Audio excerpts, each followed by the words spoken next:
देवानां च ऋषीणां च गुरुं काञ्चनशन्यवं बुद्धिभूतं त्रिलोकेशं तम नमामि बृहस्पतिं। जय नारायण की नमस्कार। आप देखना स्टोदेव, मैं हूं डीडी शास्त्री। प्रिय दर्शकों, 9 अक्टूबर से लेकर 4 फरवरी तक देवगुरु बृहस्पति दैत्याचार्य शुक्र की वृषभ राशि में रहेंगे बकरी। और देवगुरु का बकरी होना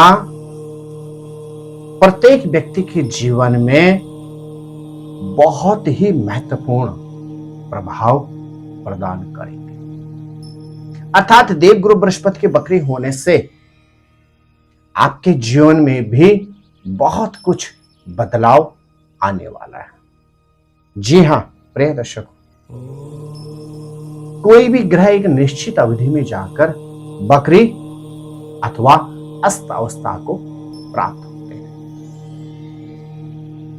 ग्रह बकरी होने का मतलब होता है वह ग्रह कुछ समय तक अपने को एक कदम पीछे धकेल देता है।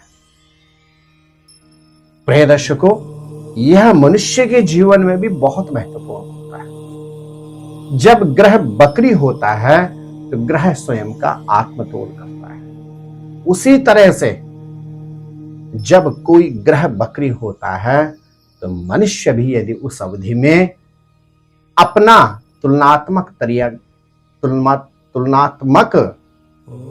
दृष्टिकोण कर ले, अपने आप को, अपनी गलतियों को, जो व्यक्ति ने गलतियां की हैं उनमें यदि व्यक्ति सुधार कर लेता है तो निश्चित जैसे ही वह ग्रह पुनः मार्गी होता है तो व्यक्ति के जीवन में भी उन्नति और समृद्धि प्राप्त हो सकती है। प्रिय दर्शकों, 9 अक्टूबर को मध्याह्न 12:30 में देवगुरु बृहस्पति वृषभ राशि में बकरी होने जा रहे हैं और 4 फरवरी सन 2025 को अपराह्न 15:10 में देवगुरु बृहस्पति पुनः मार्गी होंगे। देवगुरु बृहस्पति ज्ञान के कारक होते हैं। देवगुरु बृहस्पति सौभाग्य के कारक होते हैं। देवगुरु बृहस्पति संतति के कारक होते हैं। देवगुरु बृहस्पति सुख और समृद्धि के कारक होते हैं। देवगुरु बृहस्पति का बकरी होना लगभग सभी राशियों के ऊपर बहुत ही इनका प्रभाव रहेगा। प्रिय दर्शकों, इस एपिसोड के माध्यम से आप जान पाएंगे कि देवगुरु बृहस्पति के बकरी होने से आपकी राशि पर क्या प्रभाव पड़ेगा, कहां आपको सतर्कता रखनी होगी और साथ ही साथ इस अवधि में आपको क्या विशेष उपाय करने चाहिए। प्रिय दर्शकों, इस राशिफल को आप अपनी नाम राशि अथवा चंद्र राशि के अनुसार ही जानें। मेरे प्रिय सिंह राशि के जातक, आपके लिए देवगुरु बृहस्पति होते हैं पंचमेश और अष्टमेश के कारक। वर्तमान अवधि में देवगुरु बृहस्पति आपके 10वें भाव में गोचर कर रहे हैं और आपके लिए देवगुरु बृहस्पति बहुत महत्वपूर्ण होते हैं। आपके ग्रह नक्षत्र कहते हैं धन से संबंधित अवरोध, परिवार की उलझने और रोगों में कहने के वृद्धि, प्रोफेशन में उलझन है। क्योंकि देवगुरु बृहस्पति आपके प्रोफेशन में बकरी हो रहे हैं तो प्रोफेशन से संबंधित उलझने सामने आएंगी। धन भाव पर देवगुरु बृहस्पति की दृष्टि थी, बकरी होने के कारण धन भाव पर दृष्टि नहीं रहेगी तो इनकम कम, खर्चे ज्यादा। खर्चे कहां हो सकते हैं? परिवार में रोग व्याधि पे खर्च हो सकता है, क्योंकि देवगुरु बृहस्पति की दृष्टि चतुर्थ परिवार भाव पर भी है और देवगुरु बृहस्पति की दृष्टि आपके रोग भाव पर भी है। तो परिवार के अंदर रोग व्याधि के कारण आपके खर्चे बढ़ सकते हैं और साथ ही साथ गुप्त शत्रु भी आपको परेशान कर सकते हैं। तो आपको इस अवधि में अपने प्रोफेशन पर सर्वाधिक ध्यान देना होगा, अधिक खर्चों पर नियंत्रण रखना होगा, परिवार का विशेष ख्याल रखना होगा और मतभेदों से खुद को अलग रखना होगा। क्या करें? आप बृहस्पतिवार के दिन धार्मिक स्थल पर जाकर केले अर्पण करें। उसके बाद उन केलों को या तो बंदरों में बांट दीजिए या लोगों में उनको बांट दीजिए और साथ ही साथ 11 वर्ष से छोटे ब्राह्मण का यदि आपके आसपास बालक हो तो अपने सामर्थ्य के अनुसार यदि आप उनको सप्रेम वस्तुएं भेंट करते हैं तो देव गुरु बृहस्पति का शुभ आशीर्वाद आपको प्राप्त होगा और इन उलझनों से आपको निवृत्ति प्राप्त होगी। मेरे प्रिय कन्या राशि के जातक, देव गुरु बृहस्पति आपके लिए होते हैं चतुर्थेश और सप्तमेश के कारक। वर्तमान अवधि में देव गुरु बृहस्पति आपके नवम भाव भाग्यस्थान पर गोचर करते हुए वक्री हो रहे हैं। तो क्या आपके साथ हो सकता है? क्योंकि देव गुरु बृहस्पति आपके लिए कारक नहीं होते हैं, तो आपके ग्रह नक्षत्र कहते हैं शारीरिक क्षेत्र में आपको गजब की एनर्जी प्राप्त होगी। पैतृक संपत्ति से संबंधित उलझनों से आपको निवृत्ति प्राप्त होगी। संतान सुख या संतान से सुखों की आपको प्राप्ति होगी। लेकिन देव गुरु बृहस्पति का भाग्यस्थान में वक्री होना आपको अपने कार्यों को टालना नहीं होगा। अर्थात यदि आपने कार्यों को टाला तो उससे आपको स्वास्थ्य में दिक्कतें होंगी, परिवार में मतभेद होंगे और संतान की चिंताएं भी बढ़ेंगी। इसलिए इस अवधि में किसी भी कार्य को आपको टालना नहीं। क्या करें? बृहस्पतिवार के दिन गौशाला में जाकर गौ माता की सेवा कीजिए और साथ ही साथ संकट नाशक गणेश स्तोत्र का नित्य पाठ कीजिए। निश्चित देव गुरु बृहस्पति की कृपा से आपके कार्य बनेंगे। मेरे प्रिय तुला राशि के जातक, देव गुरु वर्तमान अवधि में आपके अष्टम भाव में गोचर कर रहे हैं और देव गुरु बृहस्पति आपके लिए होते हैं छठे भाव रोग और साथ ही साथ तृतीय भाव शिवलिंग का होता है। इन दोनों भावों के कारक देव गुरु बृहस्पति का वक्री होना आपके लिए लाभदायक है, क्योंकि आपकी जो अचानक आपके साथ घटनाएं हो रही थी उनसे आपको निवृत्ति प्राप्त होगी। अन्य ससुरे के मतभेदों से आपको निवृत्ति प्राप्त होगी। अचानक धनहानि से संबंधित क्षेत्र से आपको लाभ प्राप्त होगा। परिवार की उलझनों से आपको निवृत्ति प्राप्त होगी। लेकिन इस अवधि में आपको परिवार के साथ यात्राओं पर तो जाना पड़ेगा, लेकिन यात्राओं पर आपको अत्यधिक सतर्कता रखनी होगी। और साथ ही साथ तुला राशि के जातकों को 9 अक्टूबर से 4 फरवरी तक अपने खर्चों पर भी नियंत्रण रखना होगा।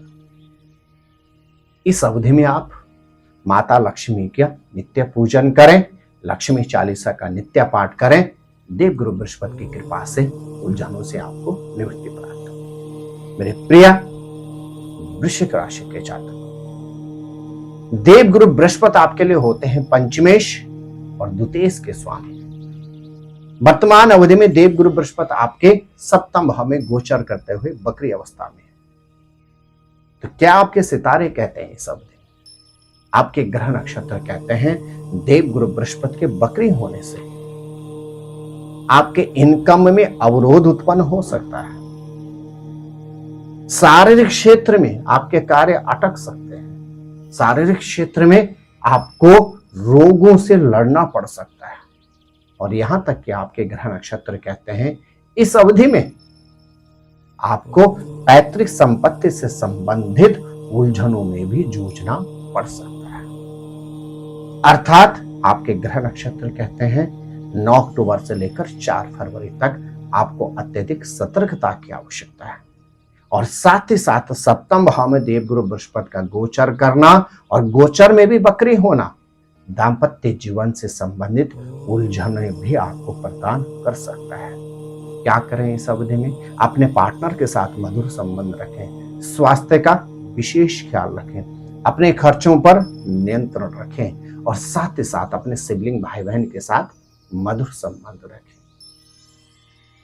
प्रत्येक बृहस्पतिवार के दिन धार्मिक स्थल पर जाकर पीली वस्तुएं अर्पण करें और साथ ही साथ पीला कलावा एक हाथ में धारण करके सदैव रखें। निश्चित इन उपायों से आपको इस अवधि में कष्टों से निवृत्ति प्राप्त होगी। प्रिय दर्शकों, देव गुरु बृहस्पति के 9 अक्टूबर से 4 फरवरी तक वक्री होने से आपकी राशि पर क्या प्रभाव रहेगा, उसी से आधारित हमारा आज का यह एपिसोड है। यदि आप इस एपिसोड में मैंने आपको जो बतलाया है उस पर आप ध्यान देते हैं और जो उपाय मैंने आपको बतलाए हैं श्रद्धा और भक्ति से आप इन उपायों को करते हैं तो निश्चित इस अवधि में आने वाले उलझनों से आप पूरी तरह से अपना बचाव कर सकते हैं। आप स्वस्थ रहें, मस्त रहें, अपना ख्याल रखें। जय नारायण की नमस्कार। ज्योतिर्विद डीडी शास्त्री जी से ज्योतिष, अंक ज्योतिष, हस्तरेखा, वैदिक पद्धति से यज्ञ अनुष्ठान, राशि रत्न, रुद्राक्ष कवच तथा वास्तु निरीक्षण हेतु संपर्क करें। संपर्क हेतु हमारे फोन नंबर हैं 9810627053, 9818827053। हमारी वेबसाइट है www.vedicjyotish.com। परामर्श शुल्क प्रदान कर संपर्क हेतु समय सुबह 10 बजे से शाम 6 बजे तक। हमारे संस्थान में योग्य विप्रों के द्वारा समस्त वैदिक कर्म जैसे पूजा पाठ, यज्ञ, जप, हवन, जन्मदिन पूजन, नवग्रह शांति, ग्रह कलेश, काल सर्प दोष निवारण पूजन, व्यापार वृद्धि पूजन, विवाह संस्कार, भूमि पूजन, गृह प्रवेश, शिवार्चन, महामृत्युंजय जाप, बगलामुखी जाप आदि समस्त वैदिक कर्म सुसंपन्न किए जाते हैं। संपर्क हेतु हमारे फोन नंबर हैं 9810627053, 9818827053। परामर्श शुल्क प्रदान कर संपर्क हेतु समय सुबह 10 बजे से शाम 6 बजे तक। हमारी आने वाली वीडियो को सबसे पहले देखने के लिए अष्टोदेव यूट्यूब चैनल को अभी सब्सक्राइब करें। आगे शेयर अवश्य करें ताकि और लोगों को भी वीडियो का लाभ मिल सके। धन्यवाद।